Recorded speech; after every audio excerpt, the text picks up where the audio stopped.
नमस्कार, मी कविता, कविता's tasty food मध्ये सर्व खवय्यांचे पुन्हा एकदा स्वागत करते। आज आपण पाटवडी कशी करायची ते पाहणार आहोत। काही जण याला थापी वडी, बेसन वडी किंवा पाटवडी असेही म्हणतात। पितृपक्षामध्ये आपण पितरांना नैवेद्य दाखवतो, त्या नैवेद्यामध्ये ही पाटवडी केली जाते। या दिवसांमध्ये पाटवडी, अळूवडीला खूप मान आहे। आपण ही पाटवडी कधीही करून खाऊ शकतो।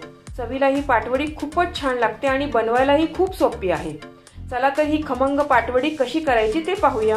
तुम्ही या चॅनलला अजून सबस्क्राइब केले नसेल तर जरूर सबस्क्राइब करा, ते निशुल्क आहे।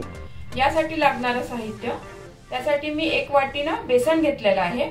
बेसन हे चांगलं दाबून घेतलेलं आहे, असं मोकळं घेतलेलं नाहीये, कारण या बेसनावरच आपलं पाण्याचं प्रमाण ठरणार आहे। तर मी दाबून चांगलं 1 वाटी बेसन घेतलेलं आहे। मोहरी, जिरे, हळद, 5 हिरवी मिरची घेतलेली आहे, कोथिंबीर, लसूण, ओवा थोडासा, हिंग आणि मीठ। सर्वात आधी आपण वडीसाठी वाटण तयार करूया। त्यासाठी हिरवी मिरची, लसूण, जिरे आणि थोडा ओवा।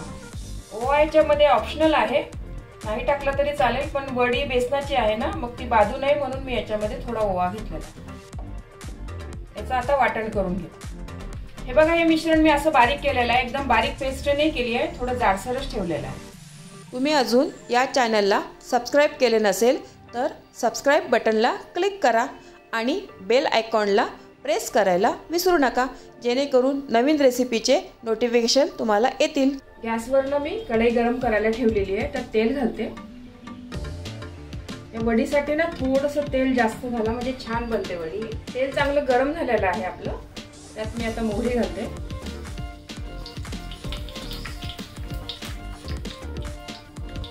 जिरे,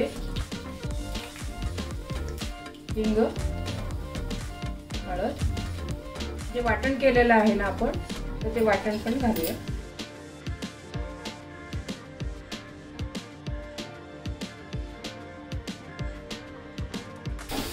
हे वाटण आहे ना तेलामध्ये चांगलं परतून घ्या व्यवस्थित, म्हणजे आले लसूणचा ना कच्चा वास जाईल। आता मी याच्यामध्ये पाणी घालते। आपण हे 1 वाटी असं चांगलं दाबून पीठ घेतलं होतं ना, त्यासाठी मी 1.5 वाटी पाणी घालते।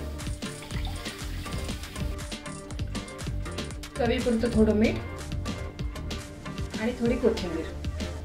पाण्याला आपल्या उकळी आल्यावरच आपण बेसन हटणार आहे, थंड पाण्यात नका टाकू बेसन। पाण्याला उकळी आलेली आहे आणि गॅस कमी करूनच बेसन टाका, फुल गॅसवर बेसन नका टाकू, म्हणजे गाठी होतील नाही तर। थोडं थोडं बेसन टाका आणि असं पीठ न वैरून घ्या याच्यामध्ये।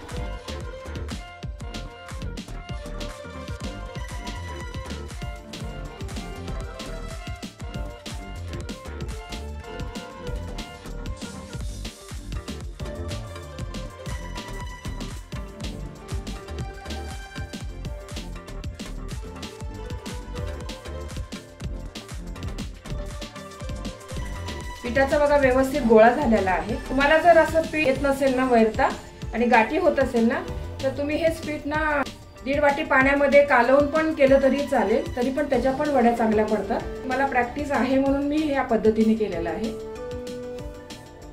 आणि पीठ हे करताना ना लाकडी चमचा किंवा उलटणं घ्या, त्याच्याने ना गाठी खूप कमी होतात। हे पीठ आपण 2 मिनिटं वाफवून घेऊया। 2 मिनिट झाले बघा, हे पीठ ना आपलं चांगलं व्यवस्थित शिजलं आहे।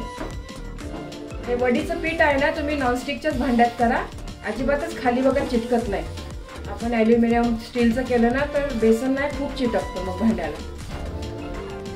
आता याची वडी थापून घेऊया। ताटाला बघा मी आधीच तेल लावून घेतलेलं आहे, याच्यातच आपण आता वड्या थापूया। वाटीला पण तेल लावून घ्या, त्याच्याआधीच ना आपण ही वडी थापून घेऊया व्यवस्थित।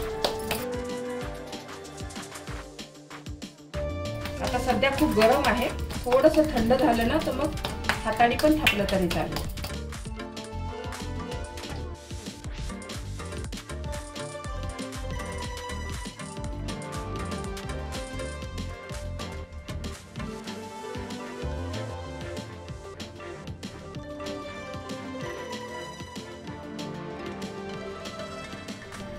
हे बघा, मिश्रण व्यवस्थित ना मी ताटामध्ये थापून घेतलेलं आहे।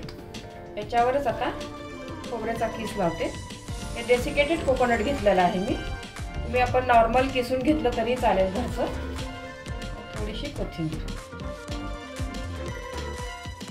हे पण सर्व असं व्यवस्थित दाबून घेऊया. आणि हे मिश्रण पूर्ण गार झाल्यावरच आपण कट करूया. हे सर्व मिश्रण गार झालेलं आहे बघा. आता मी याच्या वड्या पाडते. शंकरपाळीच्या आकाराच्या आपल्याला वड्या पाडायच्या आहेत.